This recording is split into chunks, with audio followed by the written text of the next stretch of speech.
Welcome to MsMojo, and today we're counting down our picks for the top 10 things we need to see in Wednesday Season 2. Will today's stalker become tomorrow's nemesis?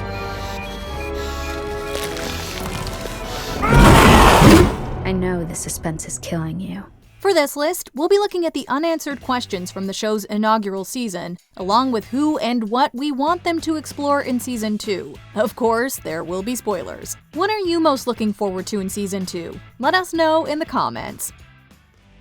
Number 10. Wednesday bonds with her kooky family.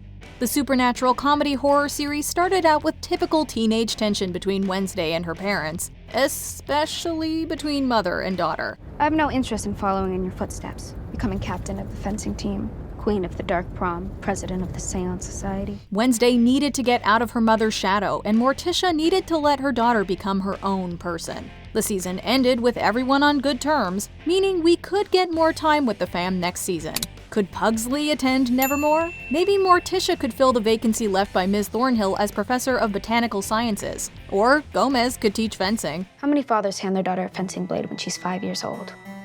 Your saber strokes were an essay in perfection. We'd also like to see more of Uncle Fester and Thing, along with the introduction of Grandmama and Cousin It. Yes, it is Wednesday's show, and it's about time she had the spotlight, but we still hope for an Addams Family reunion. If you need me for anything at all, I'm only a crystal ball away. Number 9. The Rise of Were-Enid.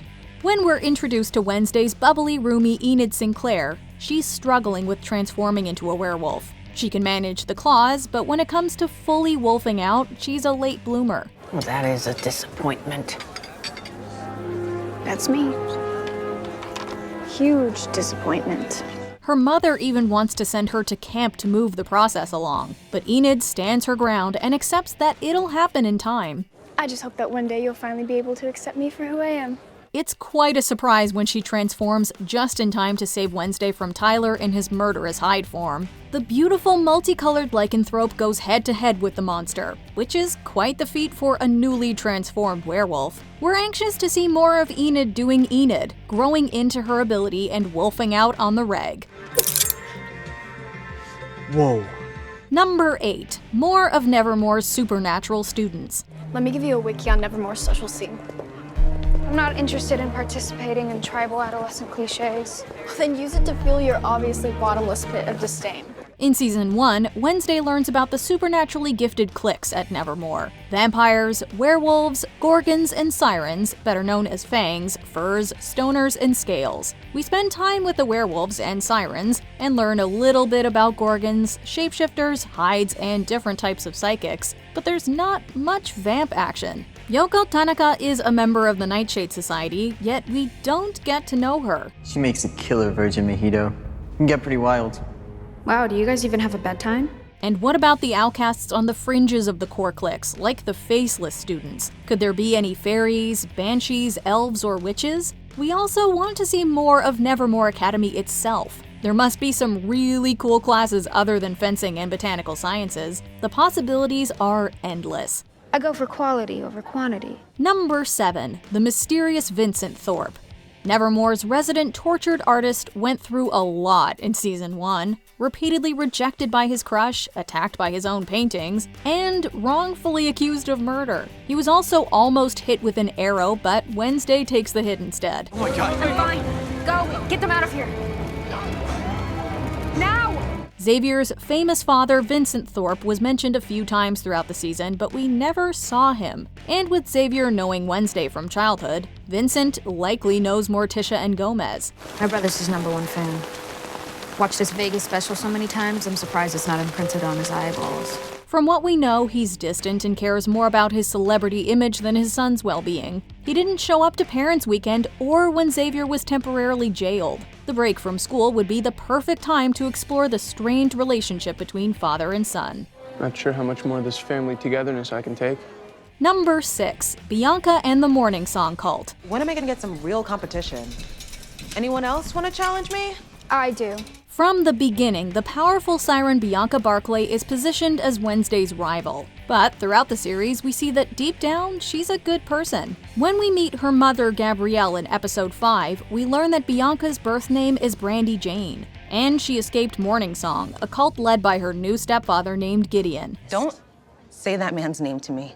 You think he'd give a damn about some single mom and her daughter if we weren't sirens? Gabrielle uses her siren song to manipulate people into joining and handing over their money, but her powers are weakened. By the end of the episode, she's blackmailed her daughter into returning home. Wait until the school year is over.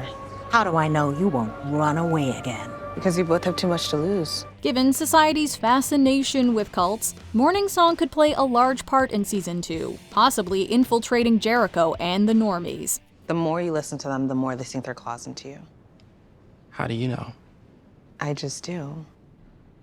Which is why I'm warning the normie idiot who ruined my killer dress with his prank to not get sucked into Morning Song. Number 5. The likely return of Tyler Hyde Galpin. At the center of Season 1's big murder mystery was Jericho resident Tyler Galpin. At first, he's the charming normie smitten with the weird girl, but it's later revealed that he's the killer Hyde being controlled by Miss Thornhill, who's actually Laurel Gates. Tyler, honey, make Mama happy and shut her up. Permanently? He's not on your side.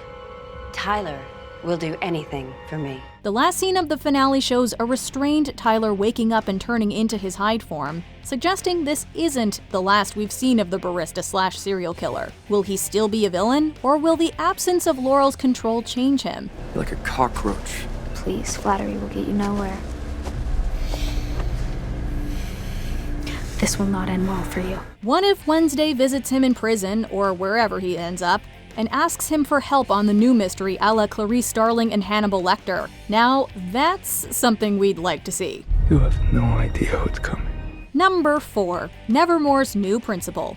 Nevermore Academy's fierce leader principal Larissa Weems met a surprising end in the season finale. She seemingly dies after Laurel injects her with deadly nightshade, leaving the school with no choice but to close for the semester. She could be a real pain. But she was tough. And she died for the one thing she truly loved, this school. For that I have immense respect. Who will fill the shapeshifter's shoes? As mentioned before, Weems's old roommate Morticia Addams would be a great choice. Oh, don't be so modest. You always filled a room with your presence. We don't really know much about the Nevermore professors, so it's possible an unseen staff member could get a promotion, or even another character we haven't seen, like Vincent Thorpe. Then again, this is a world with specters, zombie pilgrims, and several supernatural beings. Maybe Weems could make a return. I'll be keeping my eye on you. Number 3. Wednesday's Raven powers. Jenna Ortega's iteration of Wednesday Addams comes with the psychic visions she struggles to control. Your mother started having visions around your age. They were notoriously unreliable and dangerous. I remember at first, she thought she might be losing her mind. She reluctantly seeks her mother's guidance on her burgeoning abilities and learns that not only are they hereditary in the Addams bloodline, but there are different types. Morticia, despite her gothic glamour, has a sunnier disposition that gives her more positive visions, making her a dove. Wednesday, however, is a raven, given her darker outlook on the world, resulting in intense visions. Your visions are more potent, more powerful. But without the proper training, they can lead to madness. She's mastered fencing, cello, and archery, along with foreign languages and martial arts. We can't wait to see her fully embrace her power and hone this supernatural skill. We want our students to be well-rounded. I'd prefer to remain sharp-edged. Number 2. Wednesday and Enid's friendship. Welcome to Ophelia Hall. Not a hugger. Got it. Attending Nevermore Academy helped the notoriously detached Wednesday Addams go outside her comfort zone. She formed a sibling-like bond with Eugene and ended up in a love triangle. But the most important relationship was the one she had with Enid. But I thought we were bonding. I feel it'll only slow you down. You're a gazelle. I'm a wounded fawn. The two are an unlikely pair, and even though Wednesday resisted Enid's friendliness, they eventually became besties, shocking everyone with their season finale embrace. We all want to see their relationship continue to thrive, and Wenclair shippers hope to see a more romantic connection in the second season. Whether they're girlfriends or girlfriends, Wednesday and Enid make the perfect duo. So you have to come visit me in San Francisco. I can pretty much guarantee fog and drizzle every day. Sounds tempting. Before we unveil our top pick, here are a few honorable mentions. The whereabouts of Laurel Gates. Since we didn't see her die, it's likely Laurel's plotting her revenge. I might not get to kill all the outcasts, but at least I'll get to kill you, Wednesday. Wednesday's friendship with Eugene. Hummers stick together. Nobody's ever stood up for me before. You said Hummers stick together. I know this might come as a shock, but I don't have any friends. You remind me of my brother. Another killer dance scene. Whether it's at a party or another school dance, we need more of Wednesday's iconic moves. You better duck when I show up.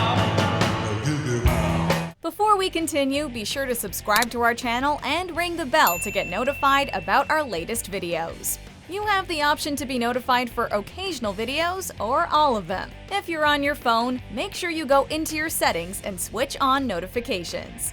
Number 1. Wednesday's first stalker. Secrets are still lurking in the dark corners of Jericho. The season finale left us with tons of questions. Even Wednesday's still trying to put all the pieces together, but the major cliffhanger came in the last scene when she receives an anonymous text from someone creeping on her. My very first stalker. Maybe this forced vacation will be more interesting than I imagined. Xavier and Tyler have pretty strong alibis, but it must be a Nevermore student or faculty member we haven't met yet. The new principal, perhaps? But we also don't know where Laurel Gates ended up after the Crackstone showdown. I'll take it from here. Maybe we should call the sheriff? Turn around, Eugene. The list of suspects goes on and on. Could it be the mastermind pulling the strings? How long until they escalate from text messages to something deadly? Your penchant for riddles was legendary. And this might be your cleverest yet. Because it's not a single riddle. Wednesday's right. The suspense is killing us. Do you agree with our picks? Check out this other recent clip from MsMojo. And be sure to subscribe and ring the bell to be notified about our latest videos.